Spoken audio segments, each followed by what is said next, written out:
కుటుంబాలు ఈతగా కట్టబడడానికి ఒక తల్లిగా, భర్తకు మంచి భార్యగా, కుటుంబానికి తల్లిగా, బిడ్డలకు మంచి తల్లిగా, కుటుంబానికి యజమానురాలుగా, ఓ రకంగా చెప్పాలంటే భర్తను కూడా మరి ఈ యొక్క దేవుని యొక్క మార్గం నడిపించే విషయంలో చక్కని ఆలోచన ఇచ్చి కనిపించేది. గతించిన కాలంలో ప్రేమ సుదర్శన్ గారు ఈ లోకాన్ని విడిచిపెట్టి వెళ్ళడం మనందరికీ తెలుసు, చూసించారు. ఆపరేషన్ లేకుండానే దేవుడు ఆమెను నిత్య విశ్రాంతి ఇచ్చారు. నిన్న రాత్రి 8 గంటలకి ఈ స్థలానికి వచ్చినప్పుడు ఆమె పడుతున్న బాధ కళ్ళారా చూచి మనసు చాలా తప్పించింది. అడుగడుగున ఏదో ఆవేదన, బాధ. మరి ప్రార్థన చేసి వెళ్ళాను, ప్రభువా ఇంత బాధ భరిస్తుంది, బిడ్డలు కూడా బాధపడుతున్నారు, గత 3 రోజులుగా బిడ్డ కూడా బాధ అనిపిస్తుంది, ఈ బాధ తట్టుకునే పరిస్థితి ఉంది, నీ చిత్తమైతే నీకు బాగు చేయి, లేదా చిత్తానికి అప్పగిస్తున్నామని చిన్న ప్రార్థన చేసి వెళ్ళాను. కానీ అర్ధ గంటకే మరలా శ్యాంబాబు ఫోన్ చేశాడు, మాస్టర్ గారు అమ్మ ఇక లేని విషయం.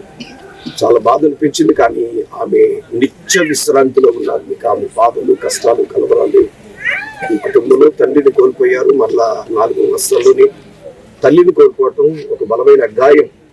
కానీ దేవుడే కట్టాలి గాయాన్ని, ఎందుకంటే నిరీక్షణ లేని బిడ్డలు కాదు గనక, నిరీక్షణ కలిగిన వారుగా ఉన్నారు గనక, అనేక మందికి దేవుని వాక్యాన్ని చెప్పే కుటుంబంగా దేవుడు ఉంచారు కనుక ఈ కుటుంబాన్ని దేవుడు ఆదరించాలని, మరి తల్లి యొక్క మరి అంతిమ యాత్ర ఇంత ఘనంగా జరగడం నిజంగా ఎవరికి కానీ ఉండదు. మరొక ముఖ్యమైన సంగతి ఏంటంటే ఆమె చనిపోయే ముందు ఆమెకు దేవుడు తెలియజేశాడు, 3 పిల్లల్ని పిలిచి. ఇదివరకు శాంతకుమార్, శాంతకుమార్ అలాగే తన పిల్లలందరినీ పిలిచి చేతుల మీద చేసుకుని ప్రాణం పోయింది.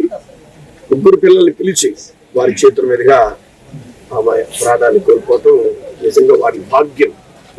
ఆ ధైర్యమే చెప్పారు, మేము చేస్తాం కానీ మీరు ఆశీర్వదులుకోవాలని ఎంతగానో ముందుకు తీసుకెళ్దామని ప్రయత్నించాం. కానీ మరి అది దేవుని చిత్తం ఇలాగ జరిగింది. కాబట్టి అయితే ఒక మాట ప్రకటన గ్రంథంలో రాయబడి ఉంది, ఇప్పటి నుండి ప్రభునందు మృతులు ధన్యు తమ ప్రయాసములు అని నిత్య విశ్రాంతిలోకి వెళ్తారు. అలాగే మరి ఎంతో ఆ 2 రోజులు 4 రోజులు చాలా వ్యాతన పడ్డారు. అలాగే స్కూల్ను మింగిన వెంటనే వాంతి అయిపోవటం, ఈ భరించలేని బాధ. కుటుంబస్తులు ఎంతో పరిచర్య చేశారు. ఆ బాధ మరి మొన్నటికి దేవుడు పిలుపునందుకుని నిత్య విశ్రాంతిలోకి అర్థం వెళ్ళారు. కాబట్టి సొలొమోనుకి తన తండ్రి దావీదు చెప్పినట్లు, ఇదిగో లోకులందరూ పోవలసిన మార్గం నేను వెళ్తున్నాను, కాబట్టి ధైర్యంగా ఉండమని కుమారుడికి దావీదు చెప్పినట్లు దేవుడే తండ్రిగా మిమ్మల్ని ధైర్యపరచాలని, కుటుంబస్తులను మనవ సంతాన్ని దేవుడు ఆదరించాలని నా మాటలు తెలియజేస్తున్నాను. దేవుడి మాటలను బట్టి అర్థం విడిచిన సంపూర్ణ కుటుంబాన్ని, సంఘ బిడ్డలను దేవుడు మనము ఆమె వెళ్తాం కానీ ఆమె దగ్గరికి రాదు కనుక దేవుడే కుటుంబాన్ని ఆదరించేటట్టు మీరందరూ ప్రార్థించాలని కోరుతున్నాను. చంద్రబాబుడు ప్రార్థన చేస్తాను.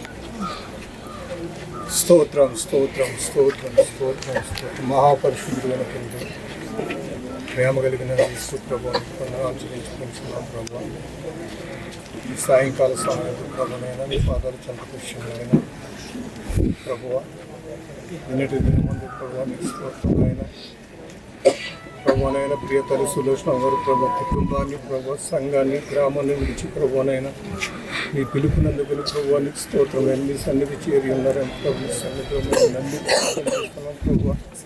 ఎందుకంటే నాయన నీకు వందనాలు ప్రభు. తన పట్ల తనకు నేను చూపించే ప్రేమ, తను పలకరించే పిలుపు, ఆత్మీయత నాయన మాకు అందరికీ తెలుసు ప్రభు. నీకు వందనాలు నీ స్తోత్రం. మరి ముఖ్యంగా ప్రభు నైనా తన బంధువులతో, తన నీ స్తోత్రం అయినా తన కుటుంబ సభ్యులతో ప్రభు ఆమె ప్రవర్తించిన తీరునైనా మేము ఎన్ని మాటలు చెప్పిన తీరాలి ప్రభు. నీకు స్తోత్రమైన వందనాలు. నీ సన్నిధికి వచ్చింది ప్రభు నాయన పరదేశంలో ఉంటుందని నాయన నీకు స్తోత్రమైన. ఆమె మా మార్గంలో ఉండదు కానీ ఆమె వెళ్ళిన మార్గంలో మేము కూడా వెళ్ళవలసి ఉంటుండగా ప్రభు నాయన. చనిపోయిన ఆమె నాయన నీకు స్తోత్రమైన మా మధ్య నుండి వెళ్ళిపోయి బ్రతుకున్నాం మేము ప్రభు. నీకు స్తోత్రమైన ఆమె సంపాదించుకున్న సాక్ష్యాన్ని మేము కూడా సంపాదించుకున్నాం ప్రభు. ఆయన నీకు వందనాలు ప్రభు నాయన. జీవితాన్ని జీవించే భాగ్యం ఇచ్చేమని వచ్చిన ప్రభు నీకు వందనాలు. విడిచి వెళ్ళిన సంపూర్ణ కుటుంబ కుమారులు 3 నాయన నీకు స్తోత్రమైన ఎంతో పరిచర్య చేశారు. చిన్న కుమారుడైతే ప్రభు నాయన తల్లి విషయంలో ప్రభు చాలా ఎక్కువగా నేను కేర్ తీసుకున్నాడని ప్రభు, ఎక్కువ నలిగిపోయాడని తన పెద్దన్న ప్రభు సురేష్ బాబు చెప్తున్నప్పుడు ఆయన స్తోత్రం ఆయన అంత సేకర చేశాడు అని మాకు అనిపించింది ప్రభు. నిజమే ఎంత చేసినా ప్రభా నీకు స్తోత్రం నాయన, వందనాలు ప్రభా. తల్లి అయితే మా మధ్యన లేదు కానీ మీరు నాయన నీకు స్తోత్రం నాయన. మాకు నిరీక్షణ దయచేయండి ప్రభా, నీకు వందనాలు. మేము కూడా ఇది ఒక రోజున మీ పరలోక రాజ్యంలో మేమందరం కలిసి మేము స్తుతించమని ఆశతో ముందుకు సాగుచు ఉండగా కుటుంబాన్ని ఓదార్చండి, సంఘమును అలాగే ప్రభు నాయన గ్రామము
మొదటి కొరింథీయులకు రాసిన మొదటి పత్రిక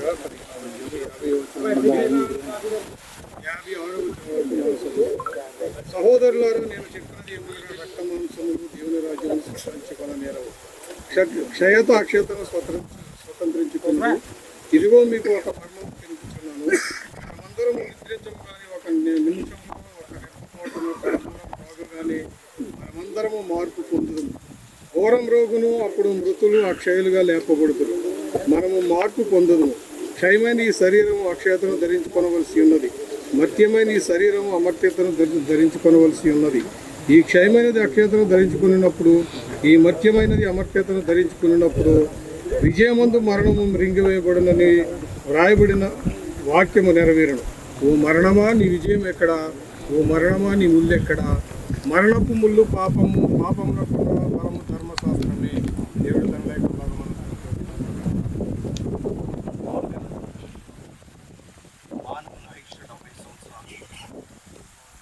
అధిక బలం అంటే 80 సంవత్సరాలు అవుతుంది. అయినను వాటి వైభవము ఆయాసమే తక్కువ. అవి త్వరగా గతిస్తుంది. మనం ఎగిరిపోతామని దేవుని వాక్యం సెలవిస్తుంది. మనం ఎంతకాలం జీవించినా ఏదో లోపల ఈ స్థలానికి రావాల్సిన వారు ఉన్నాం. మంటిలోంచి వచ్చిన మనం అలా తిరిగి మన్నైపోతామని దేవుడిచ్చిన మాట ప్రకారంగా మన మంటిలో కలిసిపోక మునిపే, మన మందులో కలిసిపోక మునిపే మన ఆత్మ దేవుని జరుగుతున్న కనుక మరి సహోదరి తల్లి శివక్షణ గారు ఒక మంచి సాక్ష్యాన్ని తెచ్చిపెట్టగలిగారు. అదే సాక్ష్యాన్ని మనం కూడా కలిగి రోజు రాబోతుంది. సమాధానాన్ని తెరవబడతాయి. దేవుని అక్కడ ఎప్పటి నుంచి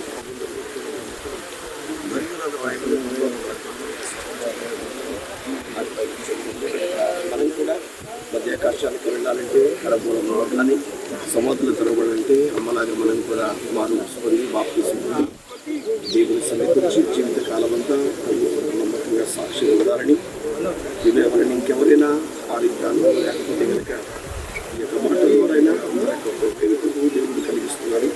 ఈ విషయాన్ని గమనించాలి. మనం చేస్తూ మరి మళ్ళీ మంటికి చేరుతుంది.